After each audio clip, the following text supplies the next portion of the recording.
Welcome to the Crooked Spine Show, another interview with Dr. Saeid Mushtagh.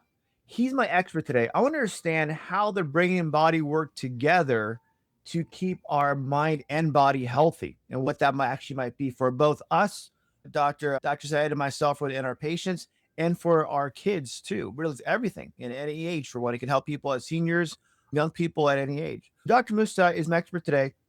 He's going to help us understand the testing and treatments to heal our body and brain naturally. He'll explain the signs of impaired brain function, sometimes caused from concussions, that include ADHD, headaches, fatigue, body pains, and more, and also the science behind natural treatments such as neurofeedback that can help us heal. So take it away, Dr. Saeid. How are you doing, my friend? Thanks so much. I'm doing great. It's good to be on your show. You're in Vancouver, correct? You're up in Vancouver? Oh, yeah, in Vancouver. It's snowy Vancouver for change. Yeah, it's amazing how temperature changes, again, obviously around the world, but just north of Southern California, how different it is. So hope you're doing okay over there. Yeah, we're good. We did have a few centimeters of snow that actually stayed. It's strange for this time of the year, but it's good for the mountains and the ski resorts. Exactly. And you've been in Vancouver your whole life, or did you move there? Oh, I moved here in 2016. Okay. Before that, I was in the Northwest Territories, Yellowknife, like way up north in Canada. And before that, I was in Toronto, and I immigrated when I was 17 from Iran. Awesome. And again, I saw your background. You've had a law schooling for one too. Why do you choose to become a neuropathic doctor, naturopath? So when it's a love story with water molecule to be going back all the way to it. I was doing a research project at the 6th Children's Hospital, working on a genetic defect. It's called the Fragile X syndrome, and it's an inheritance disease that it leads into a cognitive decline, but it's a generational decline. So like each generation, IQ drops down and down, and finally you get to a full mental impairment. And what happens is the DNA polymerase that is replicating the gene is making mistakes, and it's just not making enough repeats of the gene of the sequence. So there was some hypothesis around like maybe it's the water molecule interacting with the DNA that's causing that. And then I came across a dude that had come into Canada to study homeopathy.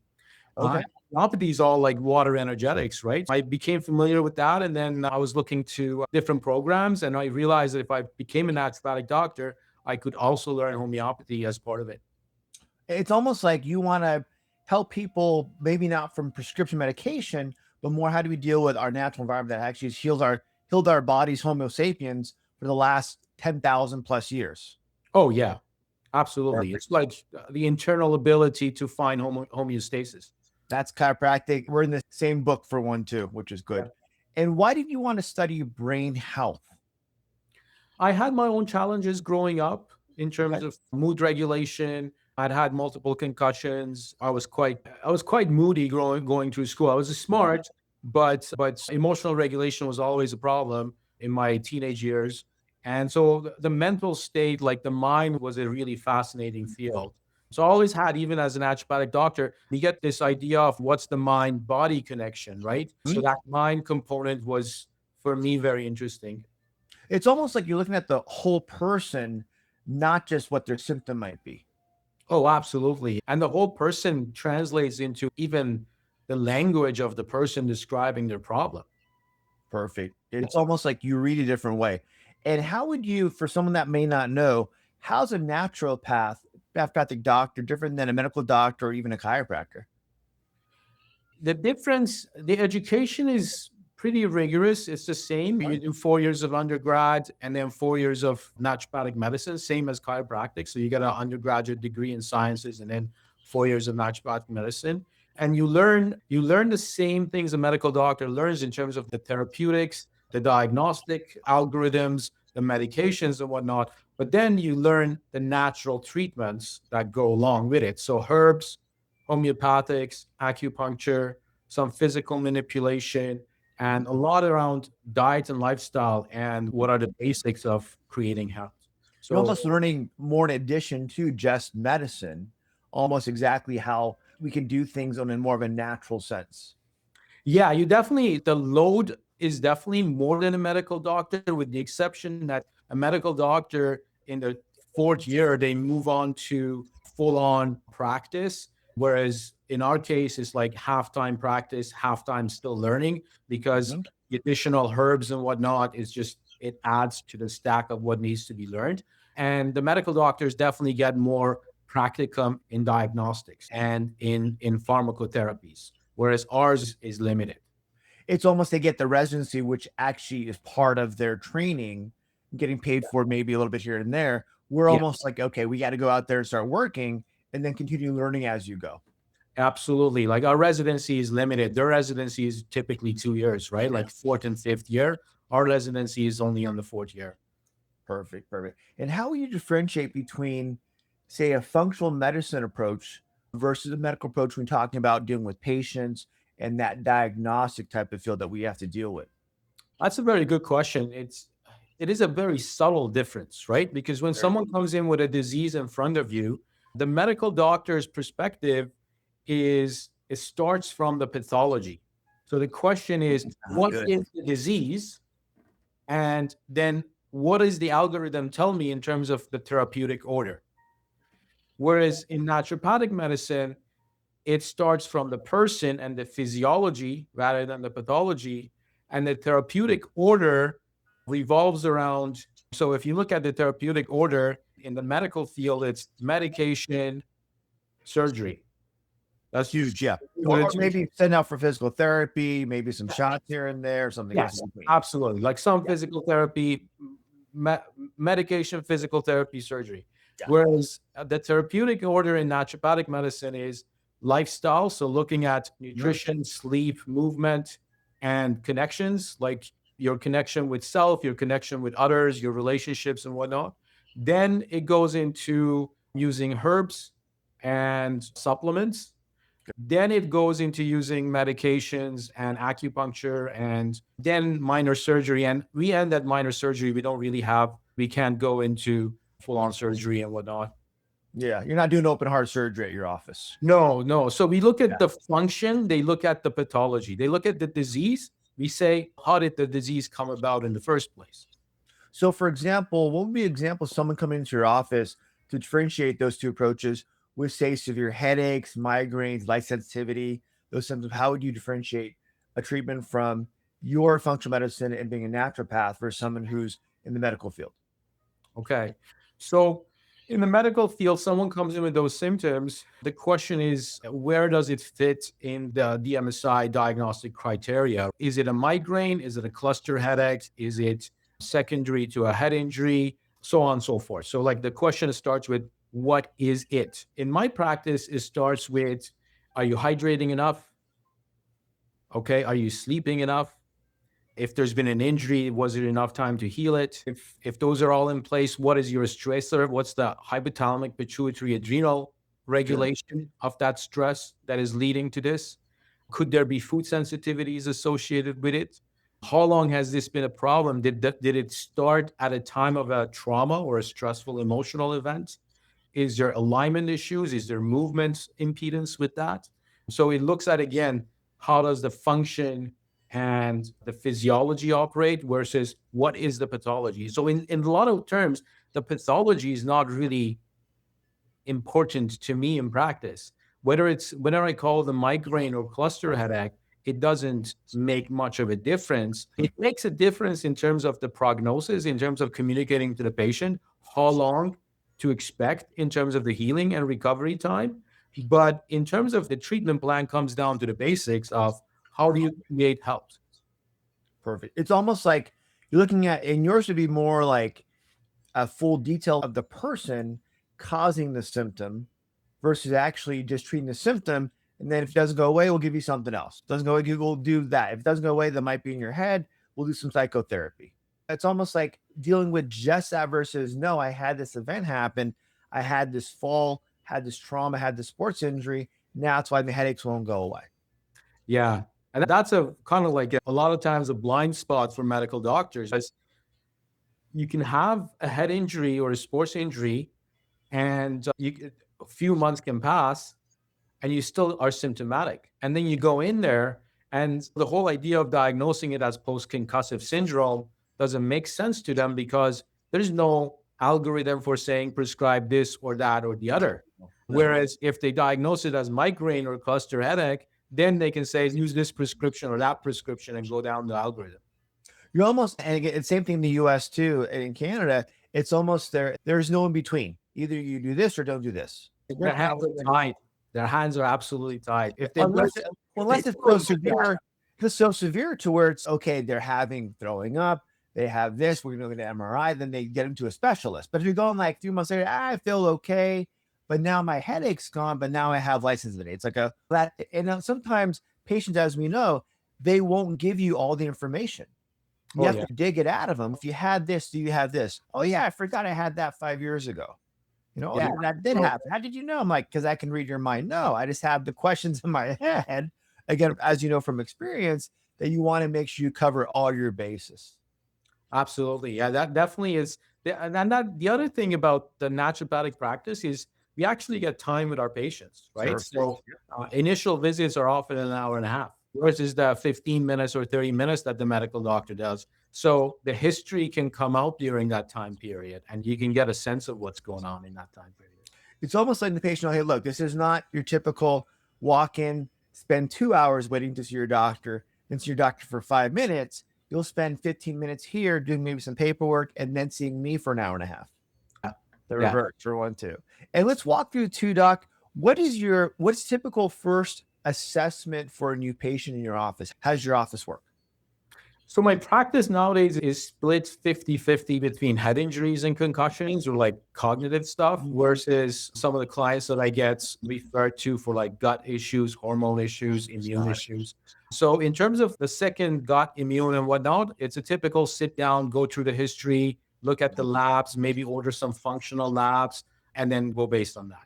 In terms of the brain assessment, it always starts with a QEEG. Quantitative electroencephalogram. So we put these electrode caps. I got a few of them behind me. Standardized 10-20 caps. So it goes over the person's head and we record the electrical activity of the brain at rest for 5 minutes with eyes open, 5 minutes with eyes closed. Typically, out of a 5-minute recording, you're able to get a 1 minute of clean data because any type of muscle movement, eye movement, blinking, chewing, jaw tension, in itself creates electronics that the cap is picking up. And so we edit those out and we get 1 minute of clean brain data. And then what I do is I upload that data to 3 different databases. Perfect. One is called a normative database. So individuals within a 2-year age gap of the person that don't show any or report or complaints cognitively. Another data that I compare that individual to is a concussion database. It's a database of 280 individuals that had their EEGs done after confirmed concussions. And then a third data, so that one looks for inflammation. And the third database is a database of individuals with anything cognitive or emotional. So you name it, like anything as much as low as anxiety, dyslexia, all the way to schizophrenia, depression, slow readers, anything and everything in between that spectrum.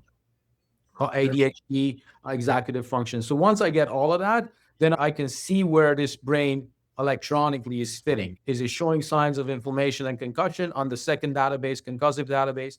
Is it way off in terms of being within the bell curve to the normative database? And if so, within which areas of the brain and what networks? And then from a clinical database, I can figure out which specific networks are impacted. Is it the language? Is it the visual? Is it the attention networks? If it's the attention networks, which one of the attention networks and so on. Nice. It's almost like you're able to narrow down from the brain nodes what's firing, what's not firing properly, where the problems might be. Then once you get that, and I'm gonna link in the show notes too the video you had sent me, or maybe one of the links I had seen from all your links about how that explained more in detail and actually the visual of the cap itself and how the training goes. How do you then, once you find out what the problems might be or inefficiencies, how do you then exercise or train the brain to fix that? Okay. So if the person has inflammation, Got it. Okay. You got to remove the inflammation. That's the first thing. If there's inflammation, we use anything that is natural but anti-inflammatory. Sleep becomes a key thing. Making sure they got hormonal balance, enough testosterone is another one. Making sure they got good movement is another one for the inflammation and the flow of the lymphatic. Uh, Okay. and also mainly I use intravenous NAD for that. Did that. NAD plus is nicotinamide adenine dinucleotide. It's an active form of vitamin B3, Got it. Okay. niacinamide, that helps with mitochondrial respiration. Perfect. So post concussion, some certain areas go into like areas of hypoxia. So there's differential utilization of oxygen within the brain. So NAD resolves that and it slows down that mitochondrial stoppage. Perfect. Perfect. So for inflammation, I do that. But then if the person doesn't have an inflammation and they're in a post-concussive state where networks that are supposed to be communicating with each other, they're not, then we give them neurofeedback as exercises to recreate the connectivity of the brain. How does that work when you talk about retraining the brain? Is it they're doing a puzzle, they're doing a certain exercises on the computer or at home? How does that work? Yeah. There is for patients that are in town and have access to our clinic, it's always in front of the computer. The Okay. same cap goes over their head. Let's say 52 nodes on each side of the brain, the Brodmann areas, and we identified that like five of them are not, out of the 10 noded network, five of them are not working. Okay. So we map those areas and we write a program. They sit in front of the computer, the cap is over their head, recording their brain waves. And every time those nodes are not firing properly, they would be watching a video and the video will shrink into a dot so they can't see it. In a way, it's direct feedback to the person about what their brain just did. And when those nodes are actually firing, it actually goes, the video becomes full screen. So in the process of that, a brain that sees itself is a brain that heals itself. So it's like direct perception into the functioning of your brain. So if you can see that the last 3 seconds, my brain wasn't doing good, and now it's doing good, a repetition of that will lead into those networks and connectivity coming back online. So the brain can actually heal itself once it realizes there's a problem. And at that point, reset. And then the positive reinforcement is now the screen's bigger or something's happening where now it's more clear, whatever it might be. How long does that actually take to work, or is that just per person and their symptoms? It definitely depends on the history and the person and the symptoms. But overall, one of the things I tell patients is if you look at certain organs, each organ has its cycle, right? So if you look at liver, for example, every 3 weeks or so, you got a brand new liver in the sense Boom. that certain cells died, certain cells replaced it. The brain, that cycle is a 7-year cycle. Okay. Roughly about a 4 to 6 months of training is what we aim for correcting the deficiencies of the brain. So that's actually a really good time. If you think about, let's say if someone that comes in that post concussion, they have lost their attention networks and they are exhibiting with ADHD type symptoms, the attention networks take a full 20 years to develop.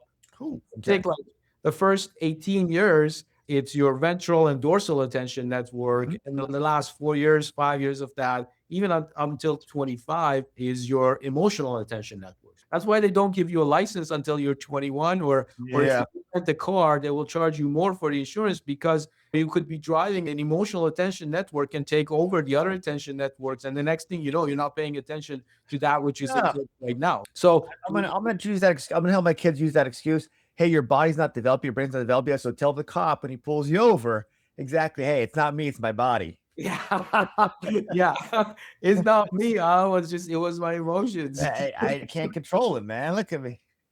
Yeah, exactly. Yeah.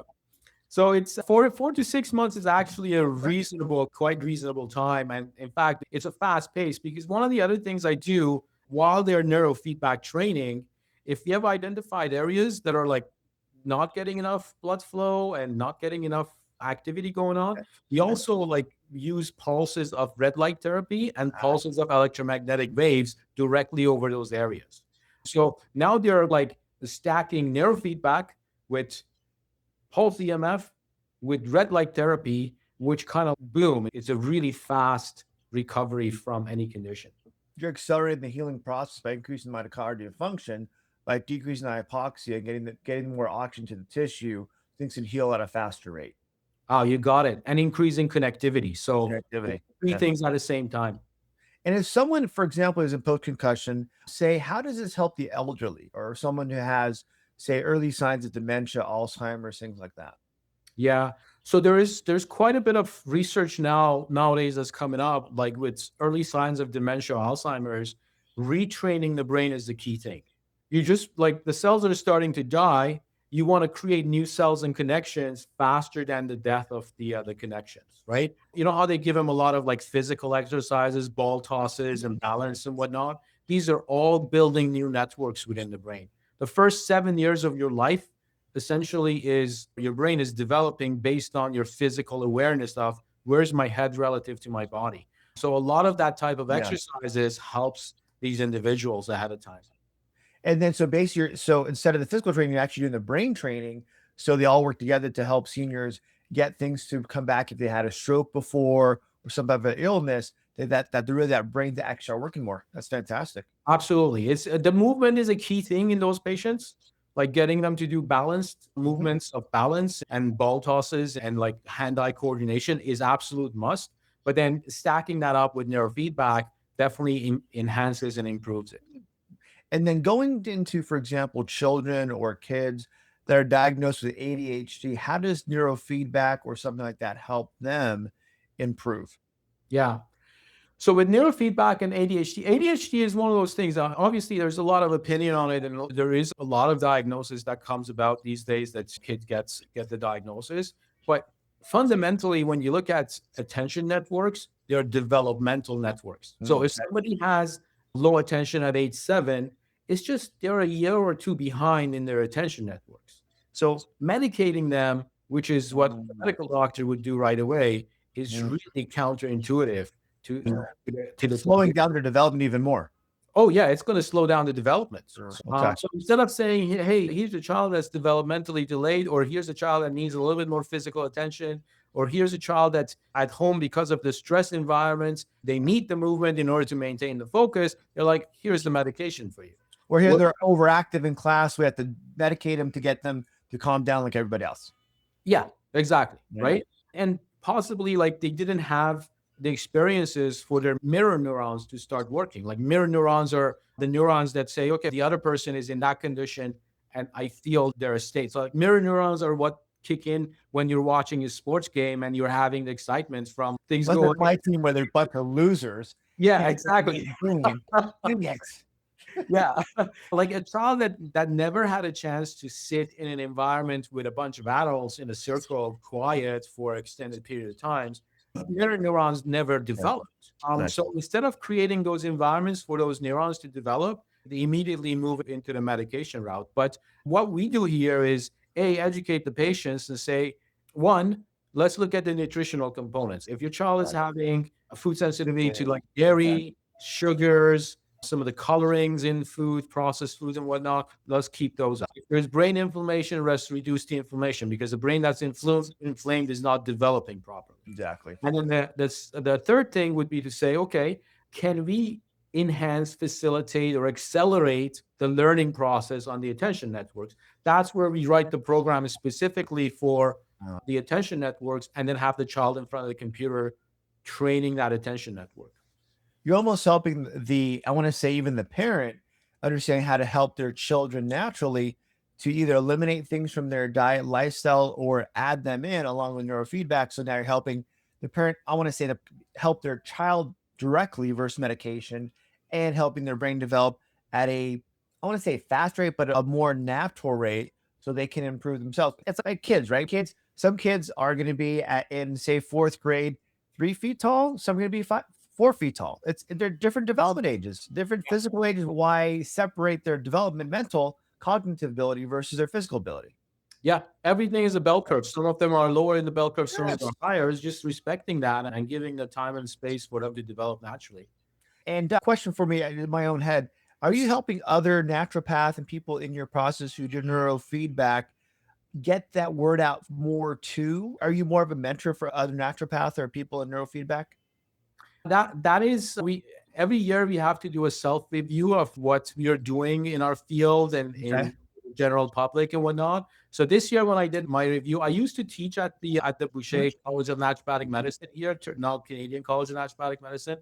I used to teach there, and that was really rewarding working directly with the students, and they used to come and preceptor with me. I still take some preceptors, but that's one area that's for me, it's that I need to build up in terms of mentoring more of the students.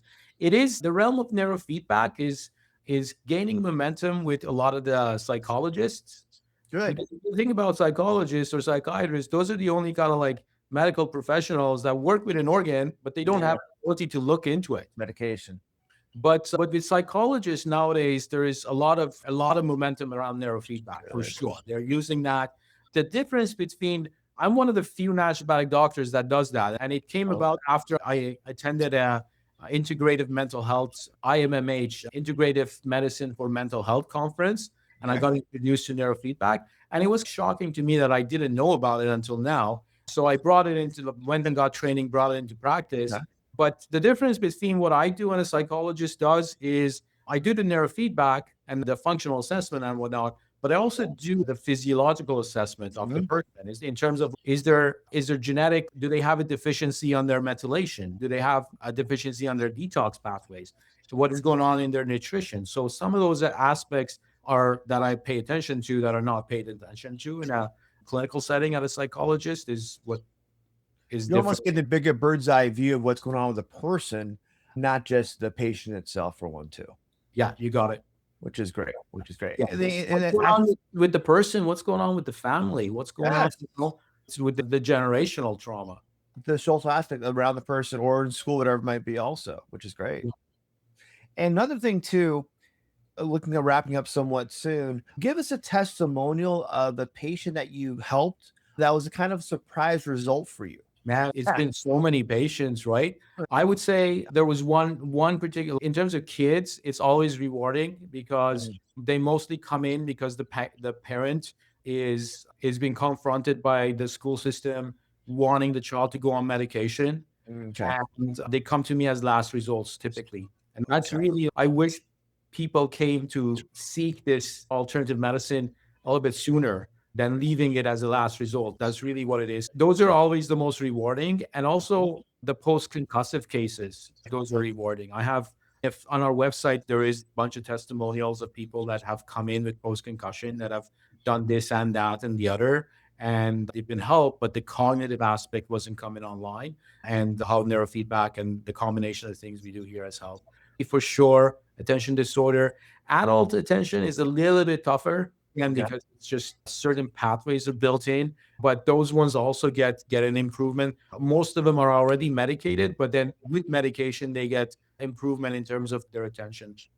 What I like is that you have the data so you can compare the data from, say, day one to day, say, their eighth, ninth, 10th exercise and go, actually, hey, we're seeing improvement here. Boom, boom. It's very objective versus just Absolutely. me or you saying, hey, you're doing better. Absolutely, because that's like the medical. You were talking about the difference between medical Yeah. doctor and what's so the medical doctor, even the psychiatrist, when you go for like an attention ADHD assessment, it's all subjective. It's kind of here is a form. Let me ask you a bunch of questions. What do you think? Your parents think? What do the people around you at school think? Whereas this is like directly looking at the brain and saying, okay, this brain on its attention networks, on its and in fact, it actually goes a little bit deeper than that. It says, okay, if you think about your attention network as a sieve, the holes in there are more or less the ventral attention network, and then the solid parts are the dorsal attention network. So you can distinguish between, is it a data processing issue, or is it a taking the data, relaying it to the rest of the networks issue? It's amazing when you can break it down that in depth. And that point, as we know, and then you can actually specifically treat that minute issue in detail versus the overall general type of treatment. Yeah, yeah, fascinating. Fantastic, fantastic. And doc, as one more thing I want to ask, just off the show notes, is if someone is, for example, just a parent, and going, "Hey, I want my kid to do well in school, good in sports," is it good to get an assessment when they're healthy in that state as they're growing? Yeah, especially if they're in sports, like having a baseline is really important Huge. because some of the changes, especially a child that's like in contact sports, what happens is you get one concussion or head injury, and the rest of the network is compensating. You get another concussion and another node is down, and a third node down is by the time 30% of the network is impacted, that's where the problem starts showing up. Got it. So having a baseline always helps to know where the person is. It's almost, and like you said, maybe the first question has no symptoms, but the second, third one then said, how did the person then just fall over? Now they can't even see anymore. It's like, it didn't happen overnight. It happened for, and is this becoming more? I think I saw in your one of your videos more common with sports teams, maybe high school, college, the professional teams also. Oh, absolutely. All the professional teams do neurofeedback nowadays. It's just like the in Canada, it started with some of the Olympians in triathlons doing neurofeedback, especially for the shooting part. Okay. Okay. It's just like putting yourself in the zone. But then the Spanish soccer teams picked it up, and now some of the hockey teams are actually, it's just part of their routine. The same way you go train your body, you train your brain to be on the zone and not get affected by the external stimuli. Did you watch the last Olympics in France where the Turkish shooter? I've seen clips of it. Yeah, I've he seen came clips in of throughout it. the plane, had his normal clothes, normal Oh yeah. Oh sunglasses, yeah. pulled Yeah. the gun, boom, he Weird pops headline. it, gets Yeah. back on the plane, goes home. Yeah. Probably I don't know, probably some Yeah. special agent or something. That's It's like crazy. another day in the woods for me. Yeah, just got a little extra work. Yeah. Crazy. Doc, as we finish up, anything you wanted to bring up that you thought I would miss from the show? Oh, thanks so much, man. This has been a great No. chat. It's always good to talk to like-minded people, and thanks so much for doing the work and educating people. And I know it's a lot of work doing this type of work and editing it afterwards, putting it on the show, and trying to reach to people. Good on you. Thank you so much. And I learned a lot from it too, and I share with my patients, and then people have more and more shared my show. For me, it's not really work; it's fun. I get to meet more people. I saw looked at all your videos yesterday and learning about neurofeedback for myself. My wife says I like concussion, but that's more of a personal husband-wife type of rivalry thing or something. I don't know. Yeah. I don't know what it is. And getting into it too, what's a good takeaway from my audience to start looking at their brain more specifically with maybe they have headaches, something else too? What's a good way to get them more open to that or self-check maybe they can do to see if they're ready for neurofeedback as a way to help them become a better mental attitude or personality? Yeah, I would say if you have any type of cognitive or mood disorder or brain thing, always include concussion or post-concussion as one of the things to rule out. There is clear evidence in college aged students that if there is depression, it can Mm, show up like 6 years after a concussion. wow. Okay. So that's always, if there has been a head injury, if there's been an impact to the head, we always include concussion as one of the rule outs, post concussion as one of the rule outs in the mix. Fantastic. All right, quick thumbnail hold. I'm gonna have us both smile for 5 seconds for the thumbnail, and we'll call it a day. All right, my friend. Anything else you want to talk about? Oh, thanks so much, man. All good. I think we covered a lot of bases on this, even though it was a short call. But yeah, we touched on a lot of things here. Because people are interested in like how do we make sure our brain, not just our body, is doing well. Where if we have a pain, is it really the one part of our body, or is it coming from somewhere else? So, thank Yeah. you, Doc, for being on the show. Holding out for 1 second. I'm gonna end the show. Thanks, guys, for watching, and I'll see you on the other side.